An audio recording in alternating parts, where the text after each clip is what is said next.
బీహార్ ఎన్నికల్లో ఎన్డీఏ ఘన విజయం సాధించడాన్ని హర్షిస్తూ గోదావరికరలో బీజేపీ శ్రేణులు సంబరాలు జరుపుకున్నారు. స్థానిక మెయిన్ చౌరస్తా వద్ద జరిగిన ఈ వేడుకలకు నియోజకవర్గ బీజేపీ ఇన్ఛార్జ్ కందుల సంధ్యారాణి ముఖ్య అతిథిగా హాజరై పార్టీ శ్రేణులతో కలిసి బాణసంచ కాల్చారు. స్వీట్లు పంపిణీ చేశారు. అనంతరం ఆమె మాట్లాడుతూ బీహార్ ఎన్నికల ఫలితాలే రాబోయే రోజుల్లో తెలంగాణలో కూడా పునరావృతం అవుతాయని అన్నారు. అబద్ధాల ప్రచారానికి అధిక ప్రాధాన్యతను ఇచ్చే కాంగ్రెస్ నాయకులు ఇప్పటికైనా మేల్కోవాలని సూచించారు. ఇప్పటికైనా కాంగ్రెస్ నాయకులు కళ్ళు తెరవాల్సినటువంటి అవసరం ఉంది.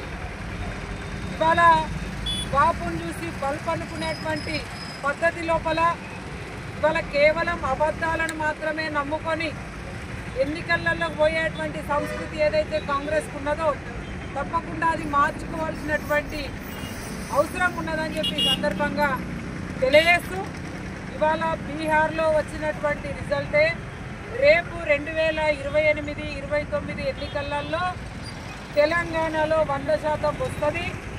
మార్పు వచ్చింది. ఖచ్చితంగా మార్పు తెలంగాణలో కూడా ప్రజలు చూపెడతారని చెప్పి ఈ సందర్భంగా భావిస్తూ భారతీయ జనతా పార్టీ ఆధ్వర్యంలో రామగుండం నియోజకవర్గం గోదావరికని చౌరస్తాలో ఇవాళ పెద్ద ఎత్తున సంబరాలు చేసుకుంటున్నటువంటి మా కార్యకర్తలకి నాయకులందరికీ కూడా హృదయపూర్వకంగా శుభాకాంక్షలు తెలియజేస్తా ఉన్నాం.